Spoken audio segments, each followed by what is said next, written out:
Hi, well, a little bit of a recap on what's happening. The GB is now being sold. I will be sorry to see it go. A lot of fun riding, putting one or two bits and pieces to it, as you know if you've been following the channel. But life goes on and I'm moving on with my motorcycling. I've got a different facet that I want to follow now, which I didn't think I would be able to do.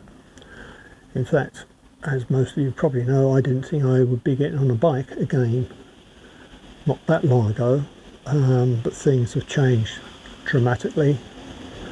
So I'm pleased to say not only have I enjoyed this bike, but I've got, well, at least one more other bike to enjoy. And my background is, I think I've said before, I've been an engineer for the majority of my life, and I enjoy doing my own maintenance and generally fiddling, if you like to call it that, improvements. But anyway, what I'm looking to doing in the future was probably going to not do the GB any favours, meant going a little bit off-road. And quite honestly, it's too nice a bike. I wouldn't want to mess her up. It's I've enjoyed her. I wanted to stay as it's like because it is such a good bike. I've said that no end of times. But for what I want to do in the future, it's not really suitable. And what I've done in the past, I'll put a photo up of an old bike of mine, give you some idea of what I used to get up to. But back in the mid-70s, before then, I formed what was known as the Essex Enduro Club. We started off as a very small club, but we ended up with 300 members nationwide. Reasonable sized club. Sorry about the noise. Raining, it's wet out there, traffic going past causes a lot of noise. The microphone I got hasn't got any noise cancellation on it, so yeah. Anyway, getting back to where we were, sorry for drifting off. So I formed the Essex Enduro Club, which was formed by trail riders. We used to go off and do the green lanes, byways and so forth in Essex. And then a few of us thought, well, we'd like to do something a bit more competitive. Out of that came the Essex Enduro Club. And we used to put on events all across Essex. We used to go out, hire farmland. Farmers were only too pleased at that time. We find a nice field with a wood possibly, maybe a stream and so on, and we could do a route. And it consisted of a bit of road work into a farm or farmland, through which sort of negotiated a bit of sort of trials work and also a bit of scramble work as well, going across fields.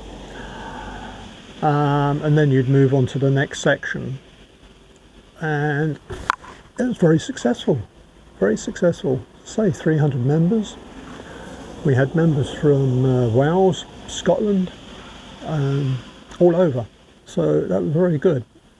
And one of the other things was that we were that good that we were we were approached by the army and the police because they would like to participate in our events, which we let them do, we let them enter. And through that, the army then asked us if we would like to enter their events, or some of their events, which outsiders didn't really get a look in, so we were very privileged in being asked. And again, I'll put some photos up.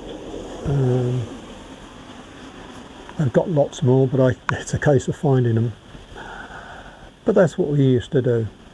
And I would modify bikes that were suitable. And one of the best things I did was I entered the Welsh 2-day Enduro in Powys, Brecon Beacons. 2-day event, 100 miles each day. And if you know the Brecon Beacons, that is hard going.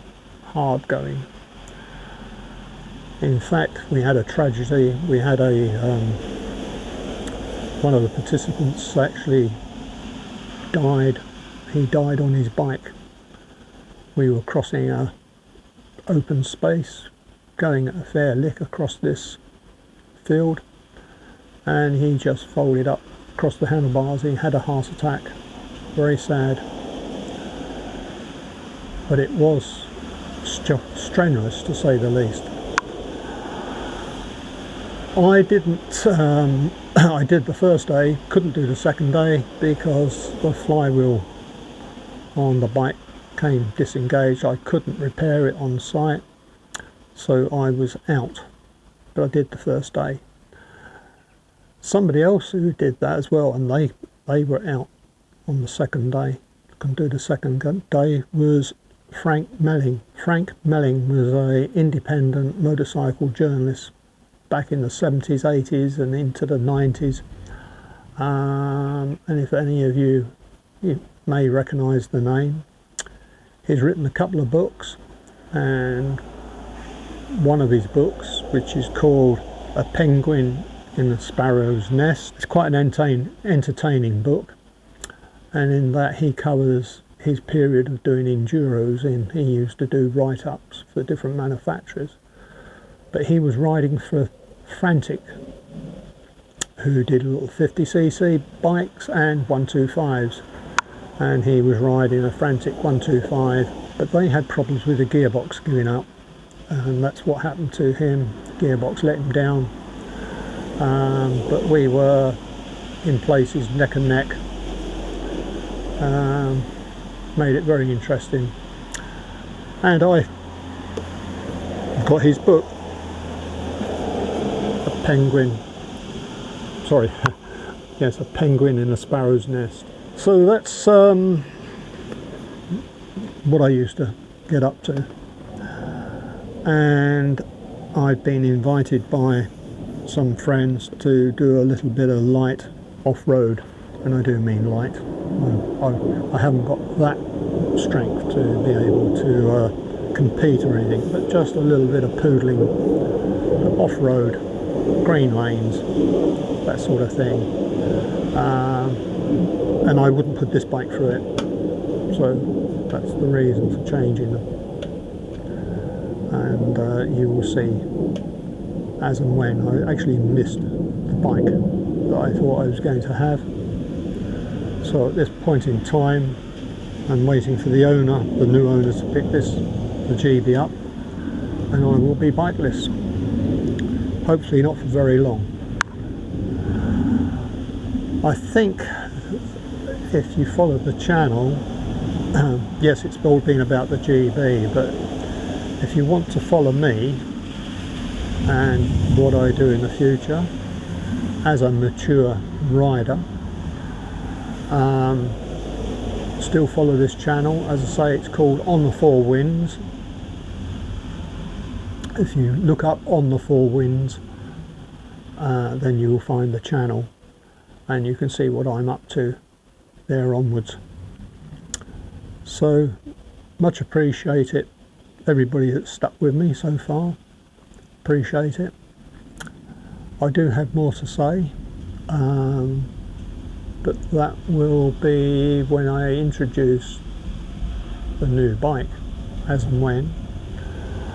And I have my thoughts on some of the write-ups on some of the new bikes that have just come out. i.e. the BSA Bantam and so forth. Certain things that are being neglected, and as a engineer it grinds on me a bit. So that is it for the moment. Thanks for watching, appreciate it. Please give us a thumbs up, subscribe, and hopefully I will see you on the next one, which will look a little bit different to this. I will put the book up so you can see it. Let's see if we'll. So cheers for now, catch you all next time.